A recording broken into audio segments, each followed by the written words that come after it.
children. So I had to help my mother with my brothers and sisters. But every chance that I got, I would go swimming in that beautiful ocean and hand fishing. I used to love to fish.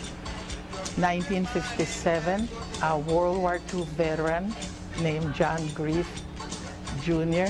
came to visit. 3 weeks later, I married him, and I went to live in the United States in Kentucky. And there's not oceans like we have here, but they have rivers.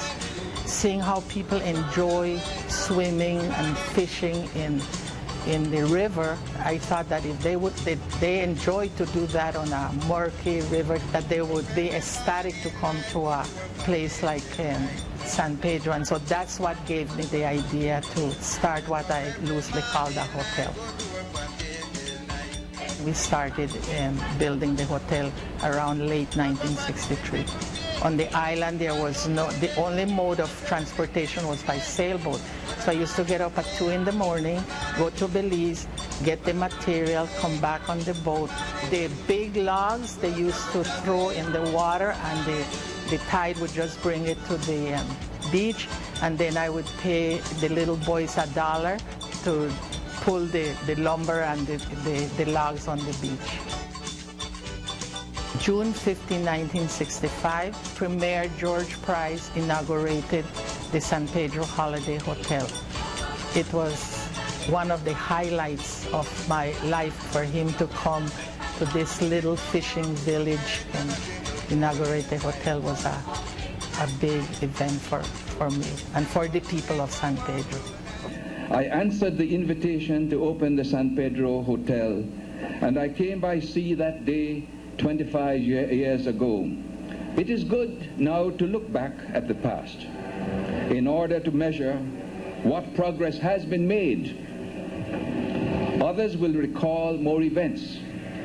History records that a sound economic foundation was built slowly but surely for future development despite the limited resources.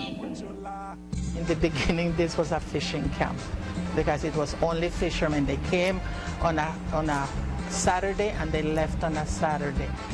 And I think that for a lot of those people, being here at the hotel and being part of the hotel was like going back into their childhood, because whenever we didn't have any water to flush the toilet, we would have the bucket brigade. They would go to the sea, and each one would get up, pick their bucket of water. It wasn't work, it was all a game, it was all fun. Because we didn't have any television, you can sit and watch TV. They started the hotel, but since there were no motorboats in those days, the only way for the tourists to get here was a sailboat ride, and that took 6 hours. And Dad and Mom realized that wasn't cutting it. I went as far as building the hotel, never thought of how I'm going to get the people here or what. And then John got a 3-seater tail dragger plane and started the first airline and called it Central American Transport. We used to call it CAT, and Tropicair is the child of that original airline. My mom was a huge inspiration to me. She was one of our first clients because of the hotel, and so she needed aviation just as badly as anybody else. Without aviation, I doubt tourism would have developed as quickly as it has, and it might not have developed at all. It was a village then, because it's nothing like what we have right now. The tourist industry was almost nil here, and she was a pioneer of the tourist movement here.